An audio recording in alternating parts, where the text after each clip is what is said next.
Улс төрийн болон биологийн нас гэх үг өнөө үед бий болоод байгаа. Анхлан улсын их хурлын гишүүн Нямдорж Тэрбиш даваг нарын хооронд маргаан үүсэж нэг улс төрийн нас нь гүйцсэн улс төрийн зөнөглөлд орсон байна гэж хэлснээр энэ үг Монголд нэвтэрсэн түүхтэй юм.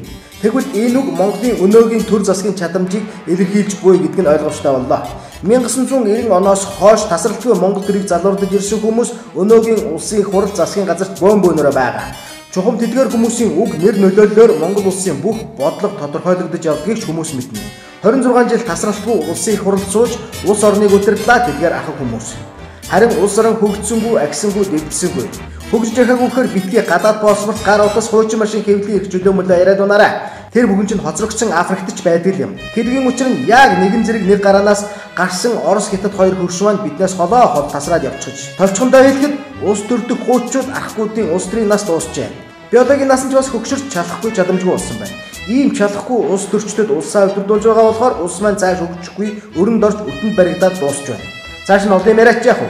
Гараас нэм гарахаа байж салин нэхэд суудлын бүглөө болсон чадамжгүй чалахгүй ажилтнаа шууд халдах нь бизнесийн ёс. Улс төрч бас бизнес.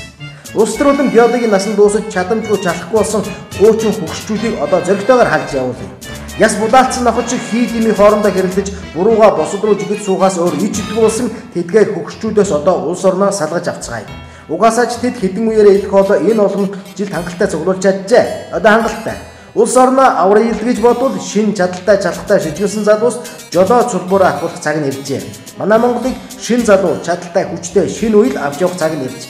Бүгдээрээ саналаа нэгтгэх түн 26 жил гэдэг хангалттай хугацаа. Харин эдгээр хөгшчүүд хэрэлдэж зодлохоос өөр юу ч хийж чадхаа байсан тул одоо залуус та бидний цаг иржээ. Бүгдээрээ сонгох тун Монголын улс төр хэрдэж бохирдоогүй цэвэр шин үеийг нэхэж байна.